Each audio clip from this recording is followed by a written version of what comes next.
तो friends, you are most welcome on our YouTube channel Zakir Abbas. साथियों, आज जो मैं आपके लिए वीडियो लेकर आया हूं, आज हम आपको एक आरटीआई का रिप्लाई शो करेंगे जिसके अंदर हमने पूछा था अपने एजुकेशन डिपार्टमेंट से, अपने जो कंसर्न डिपार्टमेंट है ये डीओई, कि भाई हमें ये चीज़ क्लियर कर दें कि बहुत सारे कैंडिडेट यहाँ पर सीटेट का एलिजिबिलिटी के रिगार्डिंग कन्फ्यूज़ हैं, क्योंकि उन्होंने अपना जो सीटेट क्वालिफाई किया है उनका उस टाइम या तो फर्स्ट ईयर में वो क्वालिफाइड नहीं हुए थे, अपीयर थे फर्स्ट ईयर में या फर्स्ट सेमेस्टर में, ठीक है ना। दोनों के उसके अंदर अभी वो बहुत सारे साथी इतने कंफ्यूज हैं कि सर हम क्या करें, अभी हमारे फर्स्ट ईयर में ही हमने सीटेट क्वालिफाई कर लिया है। उसी के बेस पर अब उन्होंने अपना DSSB का एग्ज़ाम क्लियर कर लिया है। अब उनका वेरिफिकेशन राउंड होना है डीवी के अंदर, और डॉक्यूमेंट वेरिफिकेशन उनका एक तो DSSB के साथ किया जा रहा है फर्स्ट और पहली स्टेज में, फिर डॉक्यूमेंट वेरिफिकेशन होगा डिपार्टमेंट में। अब वो कंसिडर किए जाएंगे या नहीं किए जाएंगे, इसके लिए क्या गाइडलाइंस हैं, उन सभी को हमने मद्देनज़र रखते हुए ये आपके लिए एक आरटीआई लगाई थी, फाइल की थी एजुकेशन डिपार्टमेंट को, ताकि ये आपके लिए फर्दर प्रोसेस में काफ़ी हेल्पफुल रहे।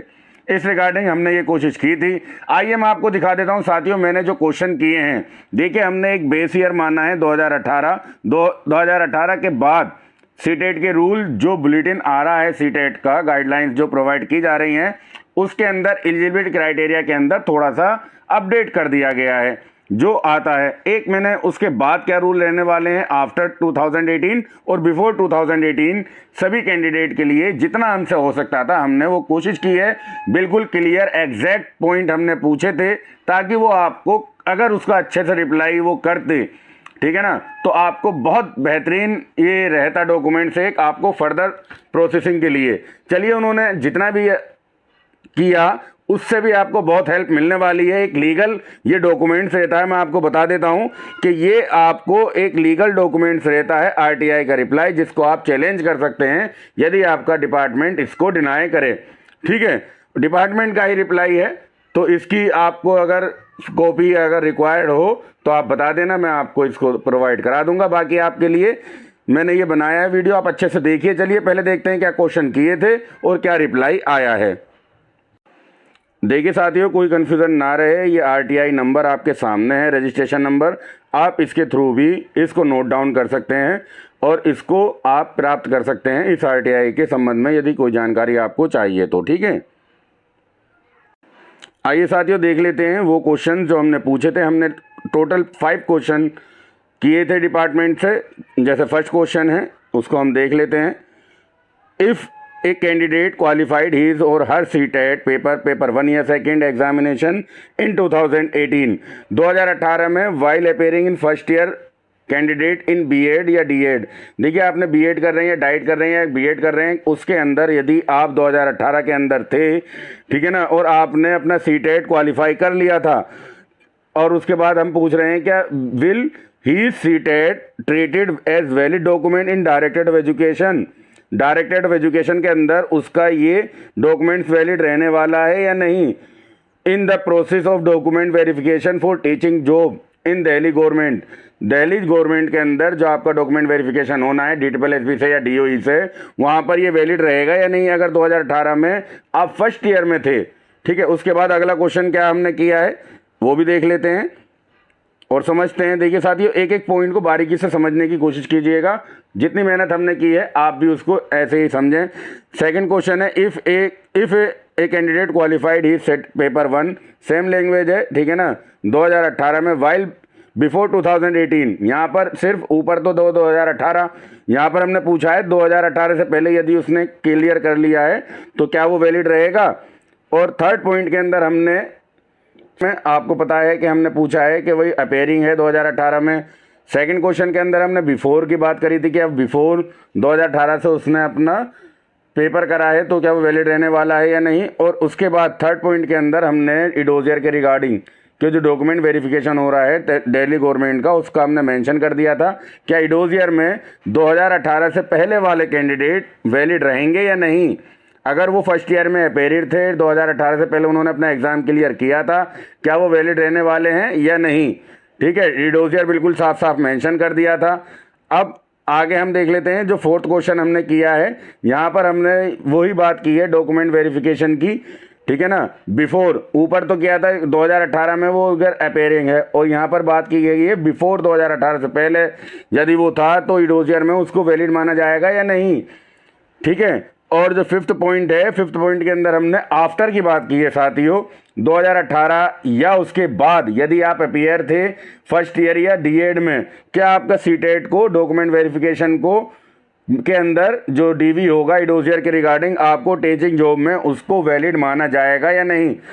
और जितनी मेरी देखिए नॉलेज थी उसके अनुसार एग्जैक्ट पॉइंट, क्योंकि आरटीआई का रिप्लाई में आपको बिल्कुल clear to clear point mention करने होते हैं, उसी के हिसाब से आपको फिर उसका रिप्लाई आता है। जो हमसे समझ में आया हमने यहाँ पर किया, और आगे जो अब डिपार्टमेंट का रिप्लाई आया है वो मैं आप आइए साथियों देख लेते हैं। देखिए ये आपके सामने है, डायरेक्टर ऑफ एजुकेशन से ये रिप्लाई आई है ऑल सेक्रेटरीट से, और ये मेंशन किया गया है यहाँ पर सारा नंबर जो हमारा था, ये आरटीआई का नंबर और इन्फॉर्मेशन दी गई है। आईडी नंबर है ये 9633। अब ये 17/5/2022 को ये लेटर उन्होंने इशू कर दिया था हमारे लिए, जिसके अंदर इन्होंने ये इन्फॉर्मेशन दी है। आइए पढ़ लेते हैं और समझ लेते हैं इसको अच्छे से। देखिए इन्होंने मेंशन किया है जो रेफरेंस नंबर हमें 25 हमने जो एप्लीकेशन लिखी थी, इन्होंने फिर ई थर्ड ब्रांच जो डीओई की थर्ड ब्रांच है वहाँ पर इसको भेजा।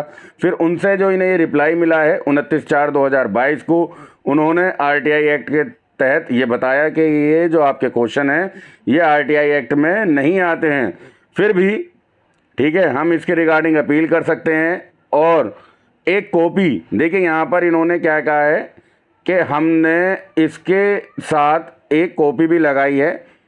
इन्होंने कुछ बताया है कि भाई क्या इसके अंदर थोड़ी सी इन्होंने हमारी हेल्प की है कि क्या रिप्लाई इन्होंने देना चाहिए था, वो दिया तो नहीं, फिर भी इन्होंने एक कॉपी एग्जैक्ट रिप्लाई नहीं दिया है, मगर उसके अंदर थोड़ा सा इन्होंने जो रिप्लाई की है इस कंसर्न में वो मैं आपको दिखा देता हूं। वो कॉपी इन्होंने इनक्लोज की है और वो देखिए नीचे मैं आपको दिखा देता हूं।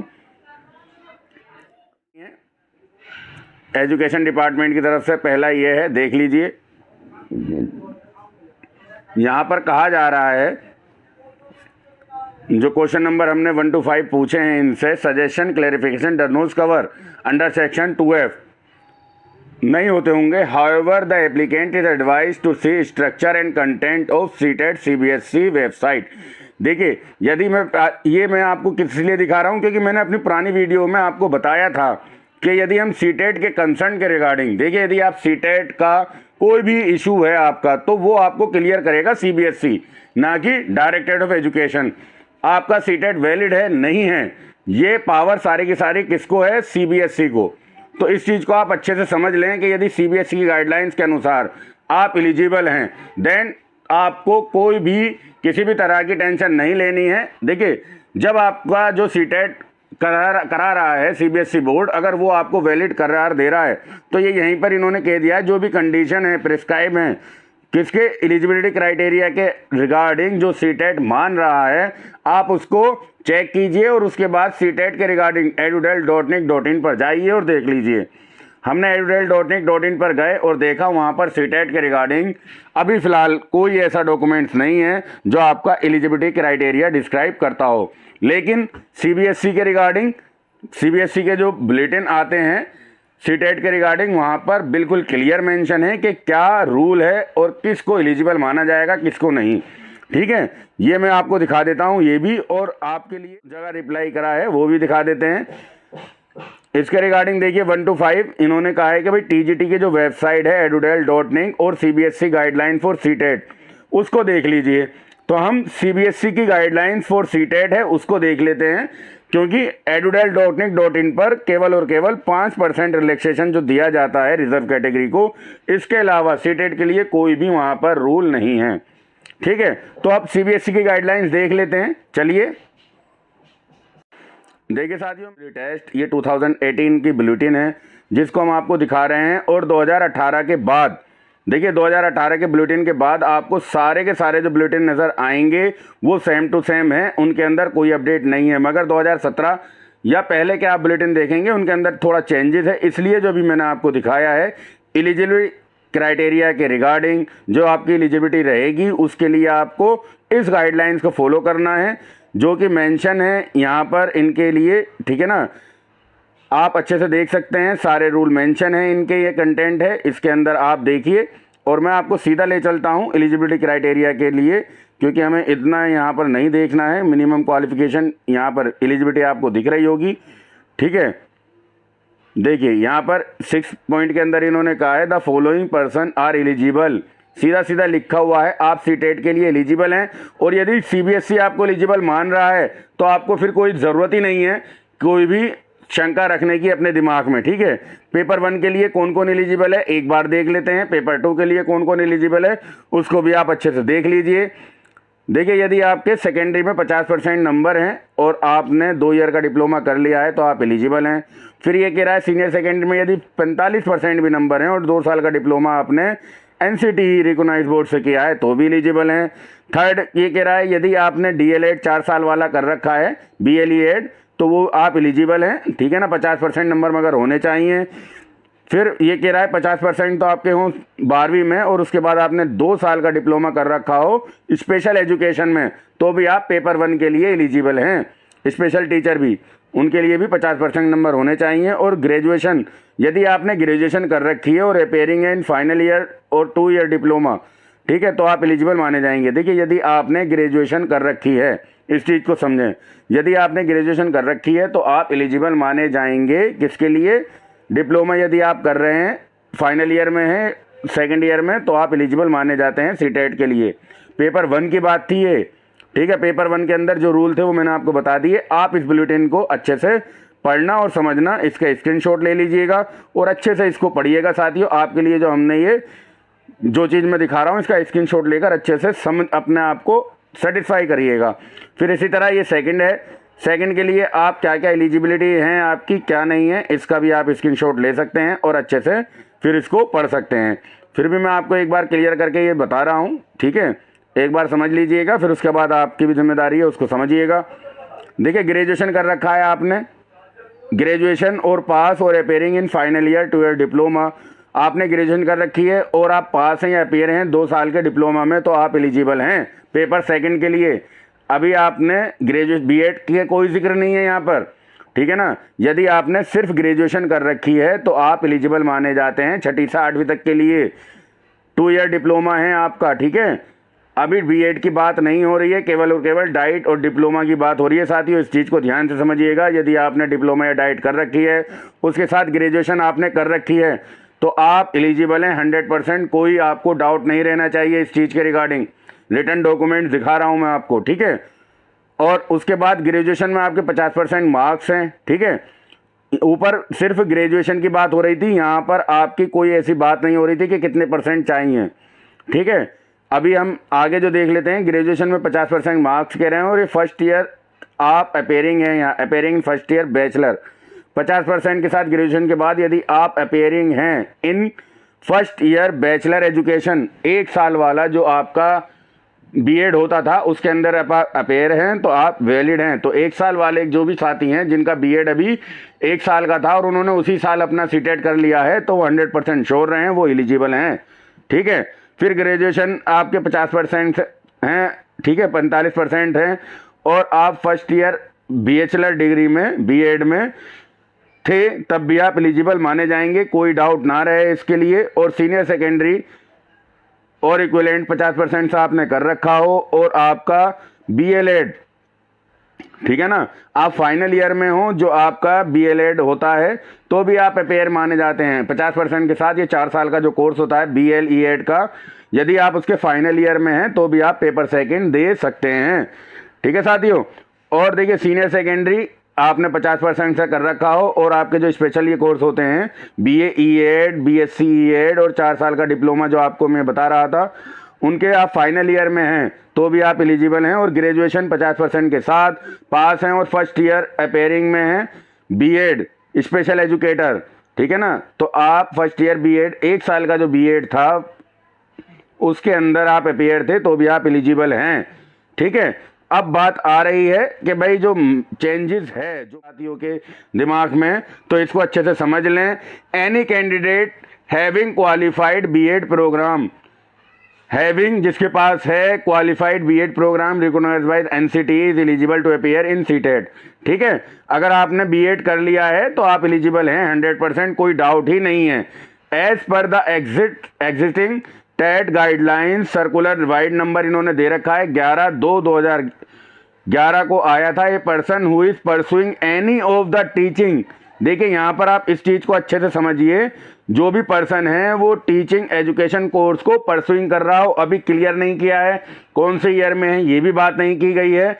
रिकॉग्नाइज्ड बाय एनसीटी आरसीआई, जो भी आपका स्पेशल है तो आरसीआई, और अगर सिंपल है तो एनसीटी से यदि वो अप्रूव्ड हैं, ठीक है ना। जो नोटिफाइड किया गया है 3 अगस्त 2010 को, is also qualified to appear CTET, वो सीटेट में बैठ सकता है। और इसी के लिए हम ये वीडियो बना रहे थे, सिर्फ इसी पॉइंट को आपको क्लियर करने के लिए। तो कोई भी साथी किसी तरह की कंफ्यूजन में ना रहे कि फर्स्ट ईयर अपेयरिंग है तो आप इनवैलिड हैं, 100% वैलिड हैं। इस गाइडलाइंस को आप प्रोवाइड करा सकते हैं यदि आपको डॉक्यूमेंट वेरिफिकेशन DSSB या DOE में कहीं भी कोई दिक्कत होती है तो आप इसको प्रोवाइड कराइएगा, कोई भी दिक्कत नहीं होने वाली है। और यहाँ पर आगे आपको और भी रूल हैं साथियों, इसको आप अच्छे से पढ़ सकते हैं, ठीक है ना। कोई भी दिक्कत होने पर आप ये जो रूल हैं इनको प्रोवाइड कराइए। रिलैक्सेशन की बात है 5%, वो दिया ही जाएगा SC ST OBC और PWD कैंडिडेट को। तो साथियों आपसे यही रिक्वेस्ट है कि आप किसी तरह की कंफ्यूजन में ना रहें, एलिजिबिलिटी क्राइटेरिया आपको बिल्कुल क्लियर कर दिया गया है। और इससे संबंधित आपके यदि कोई क्वेश्चन रहते हैं तो आप वीडियो के डिस्क्रिप्शन में आपके लिए लिंक अवेलेबल है, इस PDF फाइल को डाउनलोड करें, अच्छे से पढ़ें, अपने डाउट क्लियर करें। फिर भी यदि आपको हेल्प की ज़रूरत लगती है तो आप हमें कमेंट बॉक्स में मैसेज कर सकते हैं। वीडियो अच्छी लगी हो तो कृपया करके वीडियो को लाइक कर देना, ज़्यादा से ज़्यादा शेयर करना, जिन साथियों में अभी कन्फ्यूज़न है इस रूल को रिगार्डिंग, उनके डाउट क्लियर हो जाएँ। और ज़्यादा से ज़्यादा चैनल को सब्सक्राइब कीजिएगा साथियों, ताकि आपका जो प्यार और मोटिवेशन हमें मिल रहा है वो इसी तरह मिलता रहे और आपके लिए हम इसी तरह नई नई अपडेट लेकर आपके डाउट क्लियर करते रहें। वीडियो देखने के लिए बहुत बहुत धन्यवाद साथियों।